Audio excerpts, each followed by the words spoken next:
Here are some observations about educational attainment and its relation to race, ethnicity, sex, and socioeconomic standing, from a high-level analysis of the common racial classifications used in the Western world, which are crudely broken down into white, black, and Asian categories. It can be observed that Asian students spend the most time on homework, followed by whites, and then blacks. Female students spend more time on homework than male students. Foreign-born students spend more time on homework than native-born students. Studies show that, crudely put, Asians spend twice as much time on homework than whites and Hispanics. Blacks spend half as much time on homework than whites and Hispanics. As one would imagine, the result of these widely varying levels of effort toward education would manifest in different levels of academic success. Only a modest plus 0.15 increase in GPA would be needed for blacks to match Hispanic levels of high school attainment. Doubling the effort and time spent on homework alone should be sufficient to reach this.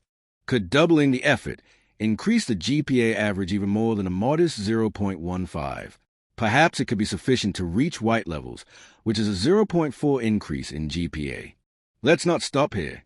What if instead of doubling the effort on homework to reach white or average levels? What if blacks were to quadruple the effort to be more in line with Asians? Could this be sufficient to achieve a plus 0.57 GPA increase to get into pole position in the U.S. education system?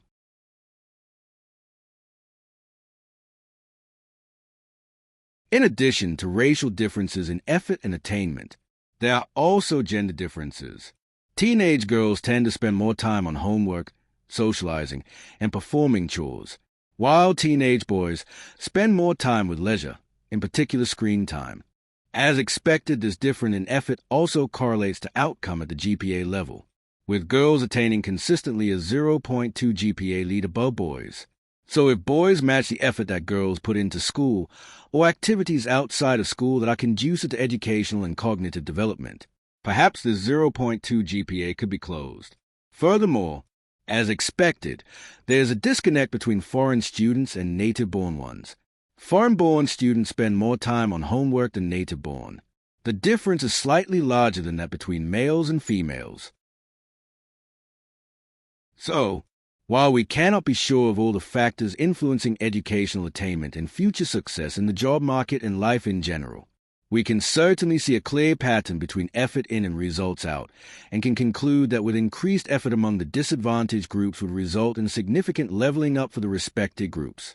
This could either be insufficient to close the gap for these groups, or it could turn out more than sufficient and result in the gap not only being closed but reversed.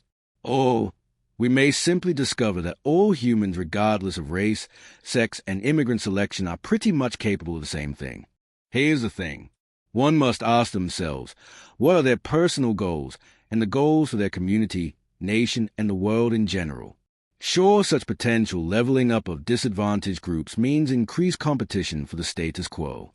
But aside from loss of economic leverage, the nation as a whole can better utilize the full extent of their population, in particular the unique perspectives, priorities, and approaches to problems. There is certainly an increasing advantage to working with a diverse pool of talent. In order to innovate, one must try different things. One must also be unafraid of conflict and arguments in the workplace in order to arrive at the best merit-based solution to a problem. Otherwise, the compliance control that is prevalent in the school system and workplace will only breed increasingly stale and conforming solutions, which will inevitably get outcompeted by other nations that have a better education and work model that chooses to address these problems. Everything is connected. Taking a broad look at the education and workplace environment and who it rewards, it would seem to be more of an assessment of one's level of compliance and attitude to learning than any other measure. The school sets work to do. If a student chooses to do the work, then they will learn.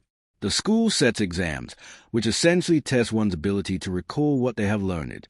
In most cases, children fail to recall the knowledge because they simply did not take the time to learn it in the first place. Is this really our sole method of measuring intelligence? Children vary in personality, mostly attributed to how they have been raised. Children that are more rebellious or free-thinking are more likely to struggle with the education system. They may have greater initial insight on a problem, but this will be trumped by their inability to obey their teacher, or their lack of effort on homework, or the less interesting rote learning aspect of school. Girls tend to be more conforming than boys. Asian and immigrant communities tend to be more conforming than black and other mostly local-born communities. Are we simply breeding conforming workforce rather than breeding a talented and empowered societies? The former helps establish corporations source a loyal and indentured workforce that will do as told.